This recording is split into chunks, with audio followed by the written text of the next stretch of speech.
Hello, my dear students and respected guardians. अभी कर्नाटका का registration हो रहा है और मैं जो भी लड़के 400 के ऊपर होते हैं उनको श्योर बोलता हूं कि कर्नाटक का रजिस्ट्रेशन करिए, क्योंकि कर्नाटक के रजिस्ट्रेशन में आपको लास्ट राउंड में चांस मिल सकता है और वहां पर आपको सीट 50 lakhs के बजट के अराउंड में हो सकता है। तो Karnataka will come under 50 lakhs if you are doing the registration. Okay, और काउंसलिंग के पैटर्न को कोई अभी समझता नहीं, कोई उतना जानता भी नहीं, बिकॉज कि all the thing will change if new seats are being added by the government in huge amount, and if the things are same, it clearly indicates that the seats are also remaining same. In case of any decrement in seat, you will face problem due to lower availability of seats. It's a clear thing. আমি কেন বলি কি যারা 400 থেকে বেশি নম্বর পেয়েছে ওরা হয়তো টার্গেট করেছে কি স্টেট মেডিকেলে একটা সিট পাবো, বা অল ইন্ডিয়াতে তো খুবই কম চান্স আছে। নেক্সট সব থেকে ভালো হচ্ছে কর্ণাটকার কলেজগুলো। কেন কি এই কর্ণাটকের কলেজগুলো অনেক পুরনো কলেজ আছে আর ইনফ্রাস্ট্রাকচার খুবই ভালো আছে, আর পিজি করার সুযোগ আপনি ওখানে পেয়ে যাবেন। নতুন যেটা জিনিস আমি বলি কি দেখে নেবেন পিজি পাসিং রেট ওখান থেকে কত আছে, তো you will also get a good PG passing rate from Karnataka.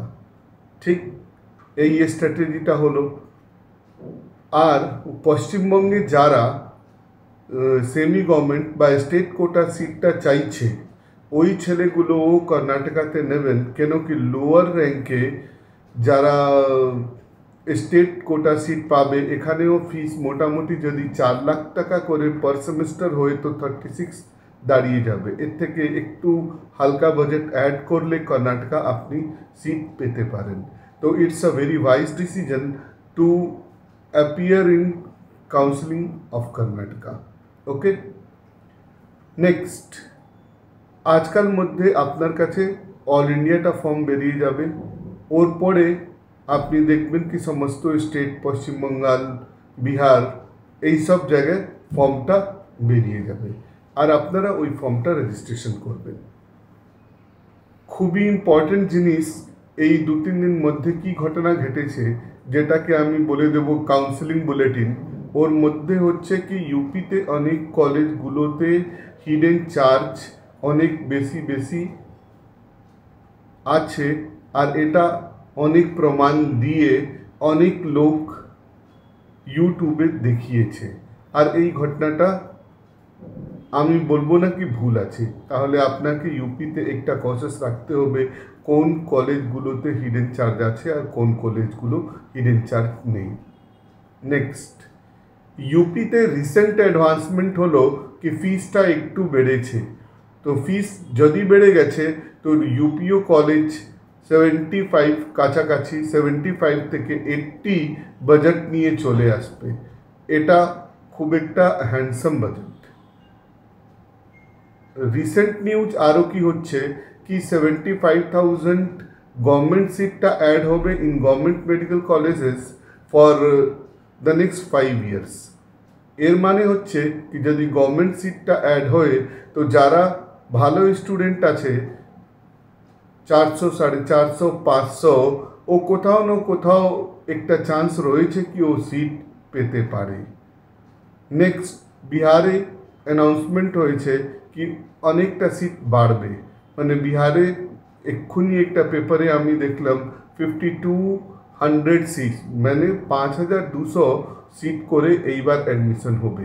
যদি এরকম কোনো সাডেন চেঞ্জ হয়ে যায় তো এর এফেক্ট পজিটিভ এফেক্ট স্টুডেন্টগুলো পাবে। আর ওই জন্য এইসব যত বড় দামি কলেজ হচ্ছে যেখানে 160 170 180 এইসবগুলো ফিস আছে ও আপনি পরবর্তীকালে একটু সস্তায় পেতে পারেন।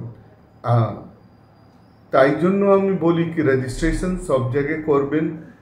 কেন কি রেজিস্ট্রেশন না করলে মাঝে মাঝে কাউন্সেলিং এদিক ওদিক এমন যায় কি আপনি যদি রেজিস্ট্রেশন না করেছেন তাহলে আপনি ফার্দার পার্টিসিপেট করতে পারবেন না। তো রেজিস্ট্রেশনে অনেক সুবিধা আছে, আমরা বলবো কি রেজিস্ট্রেশন করে নিন। এরপরে অনেকজন আমাকে ইউটিউবে এটা বলে কি এই নম্বরে কি হবে, ওই নম্বরে কি হবে।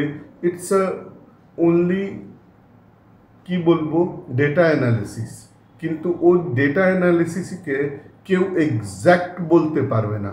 ধরুন একজন কেউ বললো কি 50,000 র্যাঙ্ক আমার এসেছে পশ্চিমবঙ্গে, আর আমি জেনারেল কোটাতে ইডব্লিউএস আমার নেই, তো কি আমি স্টেট কোটাতে চান্স পাবো?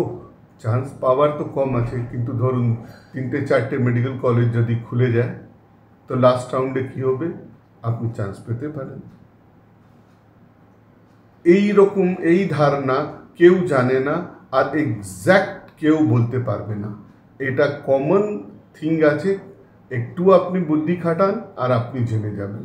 হ্যাঁ, কাউন্সিলিংয়ে এত এদিক ওদিক আছে কি যদি আপনারা একটা এক্সপার্ট কেউ লোক বা নিজেও যদি এক্সপার্ট আছেন তাহলে কোনো অসুবিধা নেই। আমি কোনোদিন বলি কি নিজ থেকে করাই সব থেকে ভালো, কিন্তু নিজ থেকে যদি আপনি একটু মিস্টেকও করবেন তাহলে একটা বড় মিস্টেক হয়ে যাবে।